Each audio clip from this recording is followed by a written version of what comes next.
Hey there, it's God-given. This is a guide to Camellya.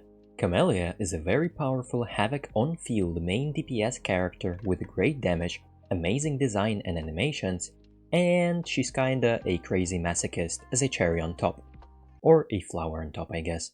Without further ado, let's get into the guide. Starting with the kit. Camellya has two different forms, her ground form and midair chilling on vines form, which you can swap using her resonance skill. You can also get out of the vine form using a jump. Both forms have their own basic attack chains. You can hold the attack button after the fourth attack in ground form or the third attack in vine form, and Camellya will spin to win. These attacks deal a ton of damage, but they do take quite a bit of time to be fully completed. In both forms, you can just hold the basic attack button from the very start of the chains. Camellya will automatically go through her heavy attack in ground form or basic attack chain in vine form and will start doing the spin attack afterwards. Last thing to note about the basic attacks, while in vine form, you can use grapple to gain more altitude.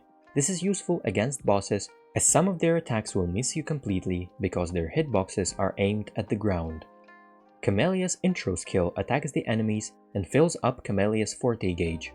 Attacking enemies will consume the forte gauge, restoring her concerto energy and giving her up to 10 stacks of Crimson Bud. After Camellya gains full concerto energy, her resonance skill changes into a very powerful nuke called Ephemeral, which upon use will consume a big chunk of her concerto energy, give her a full forte gauge again, and put her in her budding state. Damage from Ephemeral is considered basic attack damage. In budding mode, Camellya's vine form attacks gain a 50% damage multiplier. This buff can be increased up to 100% if you had Crimson Bud stacks before using Ephemeral. This Ephemeral skill has a 25 seconds cooldown. Camellya's ultimate is just a huge nuke that looks fucking cool. I'm a fire in my laser! Camellya's outro skill is a damaging outro skill, which deals a lot of damage if it's used after using the Ephemeral skill. Both of Camellya's inherent skills give her 15% basic attack damage bonus, and the second one increases her resistance to interruption while she's Beyblading. When leveling up talents, prioritize Resonance skill and Forte Circuit first, then basic attacks and Resonance Liberation, intro skill being not worth the resources spent. That's it for the kit.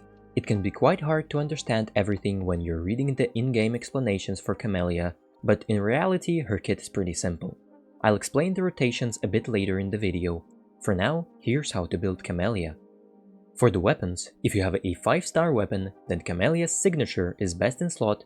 Following that, Emerald of Genesis and Changli's signature Blazing Brilliance are both close enough in damage as the second best options. For 4-star weapons, any sword with attack percent substat works well, the new Somnoir Anchor event weapon being a bit ahead of his peers because of the crit rate you can get from its passive. And lastly, the Sword of Night is a solid 3-star option. As for whether to pull Camellya's weapon or not, if you want her weapon, then get it because you want it, of course. If you have one other 5-star weapon and you're considering whether to pull her signature or not, then I would also suggest pulling it unless you want to save asteroids for future characters. The reason for that is Camellya's best teams consist of other sword users like Sanhua or Dungeon, and ideally they also want to have a good weapon. But having a 4-star weapon on the sub-DPS characters is fine. I personally was still able to get easy 3-star TOA clears with Blazing Brilliance on Camellya and a level 70 Lunar Cutter on my Sanhua. So yeah. Now into the Echo build. For the Echo set, you can go for either Sun-Sinking Eclipse or Lingering Tunes, as Camellya gains a huge amount of damage percentage boosts from her kit alone, so getting some attack percent from the Lingering Tunes set is a fine idea.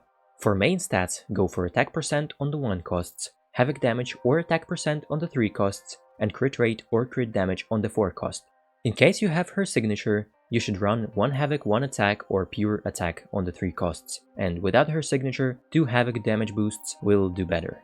For substats, crit rate and crit damage are going to be the main priority. After that come attack percent, basic attack damage and flat attack.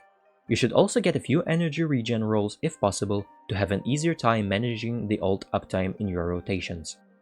For the Echo skills, Mech Abomination for Lingering Tunes, and either Dreamless or the Big Shroom Echo for Sun Sinking set.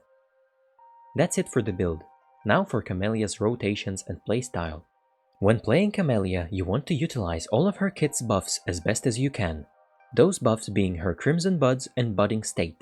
To get all the buffs and deal the most damage, you can do the following rotation. Intro skill, Resonance skill, Ultimate, basic attacks until you have 10 Crimson Buds and full Concerto energy, Ephemeral skill, basic attacks until you are out of the Budding State, Resonance skill, Echo skill, Outro skill out. If you like a particular stance, like Ground or Vine stance, you can take out the Resonance skill use out of the rotation to stay in this stance, but this does mean that you will miss out on Concerto and Resonance energy buildup. You can also use Grapple at the start of the rotation when you use Resonance skill in case you want to get higher in the air for more safety against enemy attacks. In reality, of course, you will have to weave in some dodges while fighting, but after playing Camellya for a bit, you will recognize the points at which you can fully utilize the spin to win attacks. Now, I know there's a lot of min-maxing you can do with the rotation. For an example, you can gain the 10 Crimson Buds first, then swap to your sub DPS, do their rotation to gain buffs more efficiently, and then do the rest of Camellya's rotation, but this can be quite a hassle to pull off. This is a casual's guide after all. Here I only try to explain the base kit and the easier rotations. Finally, let's talk about Camellya's teams. The best team for our crazy girl as of 1.4 is Camellya Sanhua support. Sanhua provides a huge 38% basic attack damage amplified to Camellya, which boosts her damage output drastically. She also generates Concerto energy really fast, which allows you to utilize Camellya's Budding State more consistently. Also, if you happen to have Sanhua at full Resonance chain, her S6 gives the entire team 20% attack boost upon detonating her Glacio Prisms, which is a great damage boost. Some other good team options are Camellya Dungeon support, because Dungeon gives a 23% havoc damage amplify with her outro skill, and at S6 gives 20% attack to the team after using her enhanced heavy attack.